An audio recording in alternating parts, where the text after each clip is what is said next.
Je dis merci beaucoup aux élèves, merci à tous les intervenants. Je vais aller rapidement. Je vais parler de la présence de Pascal Affi-N'Guessa au congrès du COJEP. Moi, j'invite tous les élèves de la classe à aller écouter le discours de Pascal Affi-N'Guessa. Pascal Affi-N'Guessa, dans son discours, quand on prend et puis on essaie de décortiquer ce qu'il a dit, et aujourd'hui, quand vous regardez, à l'époque, depuis Amadou Gon Coulibaly, quand il était Premier ministre, en passant par Ahmed Bakayoko, jusqu'à Patrick Archi, on a connu cette période qu'on a appelée le dialogue politique. Écoutez ce qu'il est en train de dire. On a connu ce qu'on a appelé le dialogue politique. Ce dialogue politique-là, on sait combien de fois ce dialogue politique-là a fait du mal, a fait du tort à la Côte d'Ivoire. Mais pour accompagner ce dialogue politique-là, le président Alassane Ouattara a créé un poste ministériel qu'on a appelé le ministère de la Réconciliation nationale, qui était dirigé par Kouadio Kona Bertin. Nous, ici, sur cette plateforme, nous, on avait dit que la Côte d'Ivoire n'est plus en guerre. La Côte d'Ivoire n'avait plus donc besoin d'un portefeuille ministériel carrément dédié à cette réconciliation. Et nous, on a dit ici que nous, on ne nous reconnaissons pas dans cette logique de réconciliation. Parce que de la façon dont les choses étaient parties, nous, on a dit que ça n'allait pas donner un résultat. Mais de vous à moi, est-ce que ça a donné un résultat? Ça n'a pas donné de résultat positif. Et donc, on est resté dans ça. Et ces politiciens, je veux dire, cette opposition qui n'a rien apporté à la Côte d'Ivoire, a forcé la main au gouvernement. Et chaque fois, ils partaient à la primature. Et quand ils arrivent à la primature, ils ne parlaient pas des questions qui concernaient les Ivoiriens. Ils partaient parler de leur, comment on appelle, survie. Comment est-ce qu'ils allaient faire pour qu'on leur donne de l'argent? Et le gouvernement a accompagné cette opposition-là dans ça. Sinon, quand on dit une réconciliation, mais les victimes-là, on les associe à la primature. Mais demandez, s'il y a une fois une victime qui s'est retrouvée à la primature et qu'on lui a demandé qu'est-ce que vous voulez, qu'est-ce que vous ressentez, ça n'a jamais été le cas. Maintenant, les Pascal Affi-N'Guessa qui ont eu beaucoup d'argent dans cette affaire de réconciliation, de dialogue politique-là, comme le président Alassane Ouattara a supprimé le poste du ministère de la Réconciliation, c'est un message fort et c'est un message qui mérite d'être salué de la part du président. Parce que ça veut dire quoi? Si le président Alassane Ouattara arrive à supprimer ce ministère-là, ça veut dire que nous, la classe éclairée pro-vérité, nous on a eu raison dans notre démarche. Parce que nous on n'avait jamais fléchi et on est toujours resté dans notre position constante de ce que ce ministère-là est un ministère budgétivore et que ça ne va rien donner. Et nous on avait souhaité que ce ministère-là soit carrément retiré et qu'on puisse confier une autre tâche à Kouadio Kona Bertin. Mais le président Alassane Ouattara l'a fait. Mais Pascal Affi-N'Guessa dans son discours dit qu'il faut organiser un séminaire pour venir se pencher sur le bilan de la réconciliation. Mais vous savez, quand le gouvernement va écouter à Pascal Affi-N'Guessa et puis ils vont organiser ce séminaire-là, vous savez ce qui va se passer? Ils vont aller à ce séminaire-là et ils vont aller sortir encore des choses.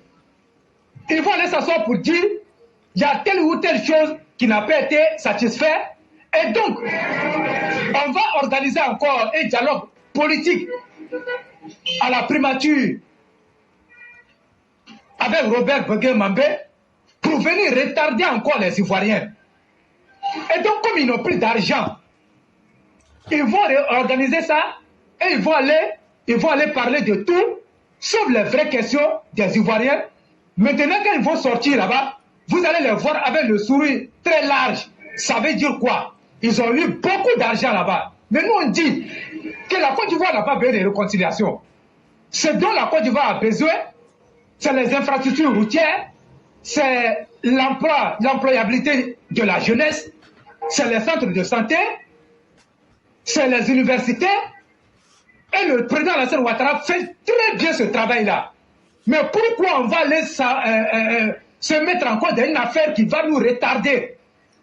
Nous on dit, plus jamais le président Alassane Ouattara va fléchir, va écouter ses opposants-là. Parce qu'à la fin, Nguessan dit, il va dire la vérité au président. Nous, on attend qu'il vienne dire la vérité au président. Et c'est ça. Il faut qu'on nous arrête ça. On a organisé ici tout ce que vous pouvez vous imaginer.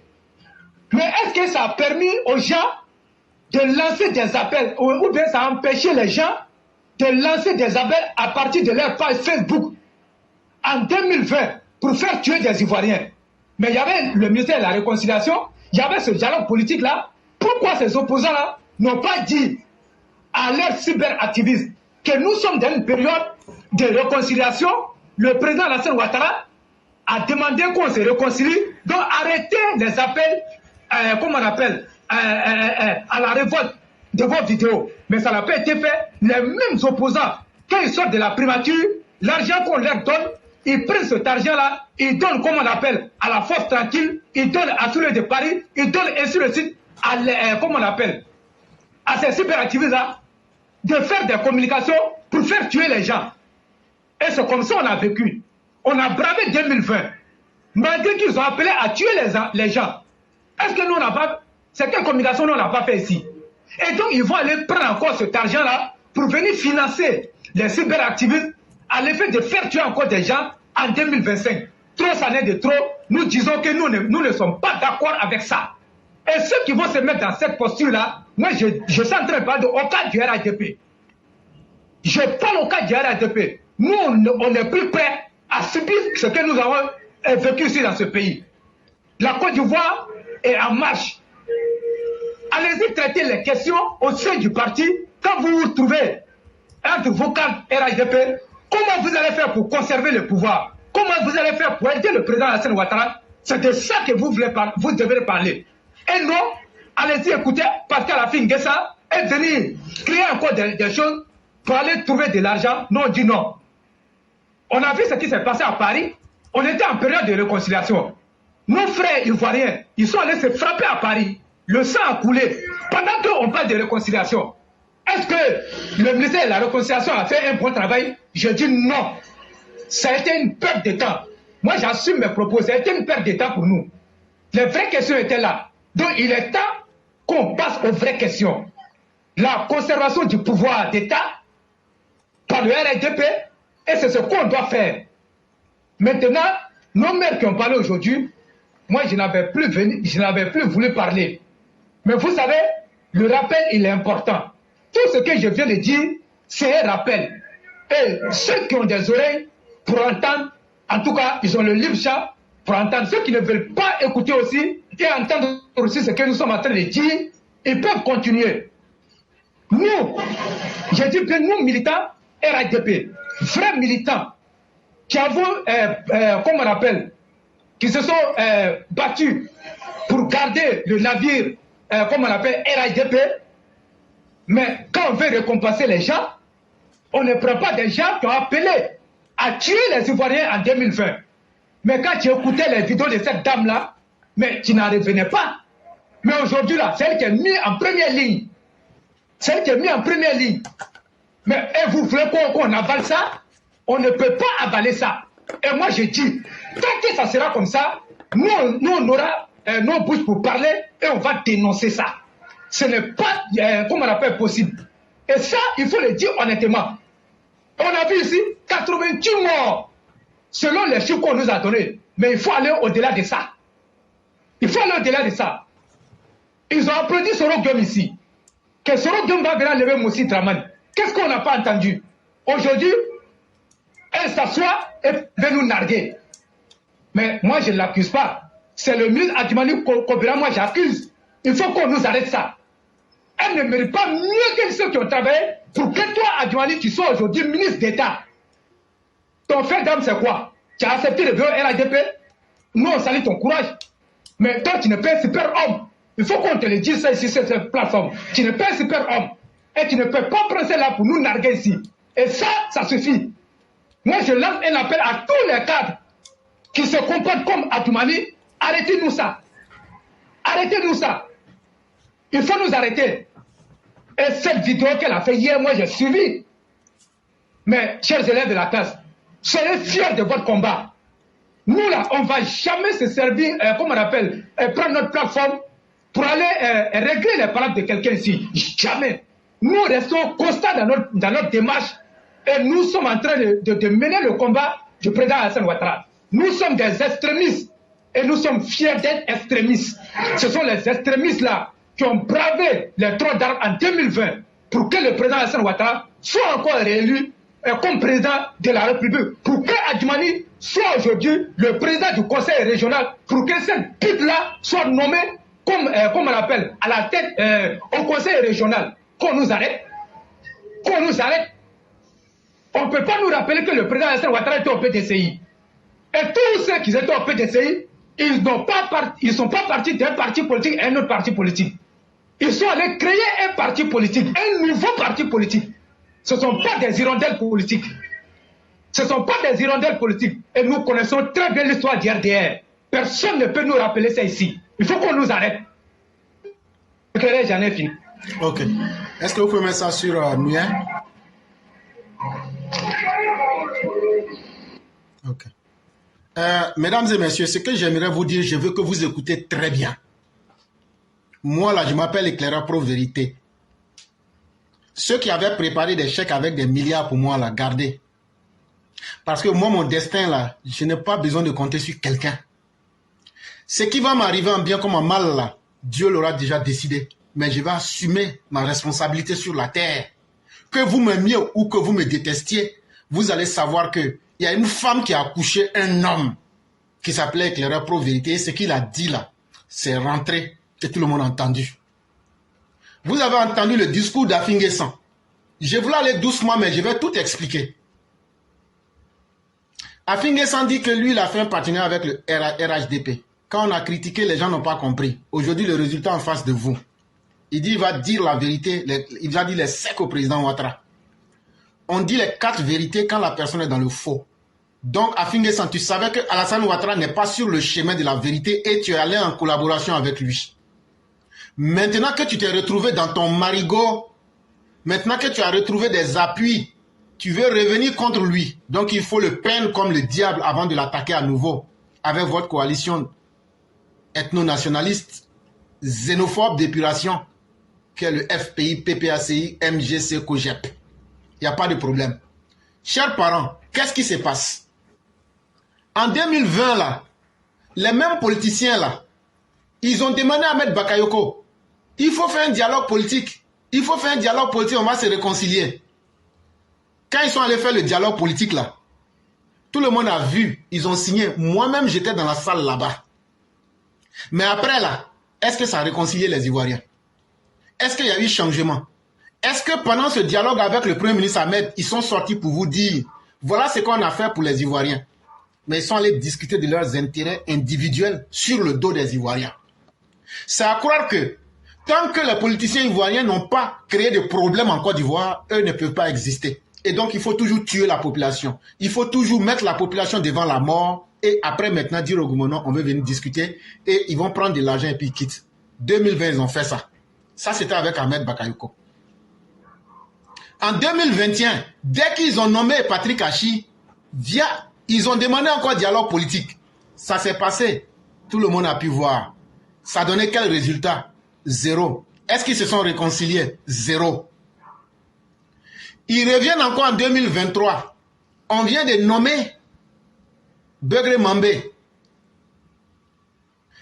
Ils reviennent encore avec ce même discours. Mais maintenant, qu'est-ce qu'ils recherchent? Ils veulent chercher l'argent qu'ils vont prendre pour payer leurs cyberactivistes avec leurs malfaiteurs qui sont dans le monde là. Ils veulent que le gouvernement leur donne cet argent-là pour qu'ils viennent vous tuer à nouveau en 2023. Sinon, comment comprendre que En 2020, vous avez dit réconciliation, vous n'avez pas pu réconcilier. Vous n'avez pas donné un seul mot à l'avantage des Ivoiriens. En 2021, vous avez fait la même chose. En 2023, vous voulez refaire la même chose. Ça veut dire quoi? Chaque fois qu'il y a changement de gouvernement, ils reviennent avec la même stratégie pour avoir de l'argent, payer leurs cybercommunicants mercenaires et essayer encore de créer le chaos en Côte d'Ivoire. Mais mieux, en 2023, qu'est-ce qu'ils ont décidé? À travers leur... Ce qu'ils n'ont pas dit que je suis en train de vous dire. Blaise, je t'ai dit qu'on entend très bien ce que vous dites. Ils ont décidé de créer un nouveau cadre de discussion pour demander assez d'argent. Là, comme ça, ils vont enlever dans la poche du gouvernement l'argent des Ivoiriens pour s'apprêter en 2025 pour pouvoir vous éventrer, vous tuer. Et puis on va passer à autre chose. Voilà toute la réalité qui est là. Demandez-leur le bilan du dialogue national, du dialogue politique qu'ils ont fait avec Ahmed. Et demandez quels étaient les bénéfices pour la population. Et demandez-leur quels ont été les bénéfices pour eux. Le minimum que chacun a reçu, c'est 50 millions. Ceux qui sont... J'ai dit que j'étais dans la salle. Pour Ahmed, là, j'étais là-bas.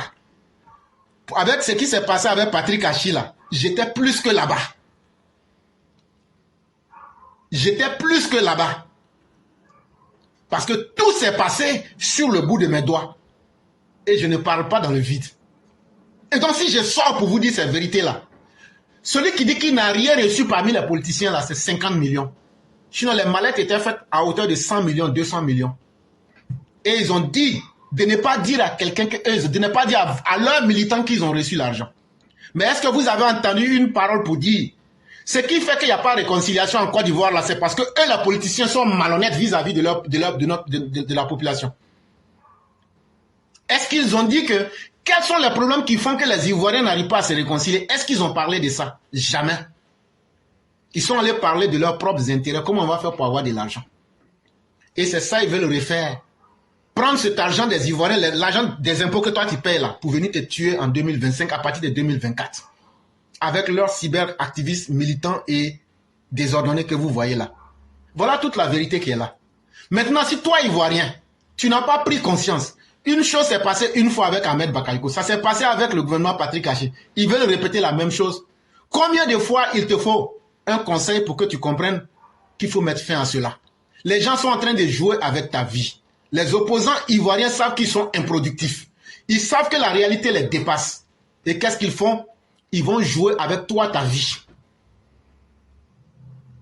Et en plus, non seulement ils veulent mettre ta vie en danger, mais tu dois les payer pour qu'ils mettent ta vie en danger.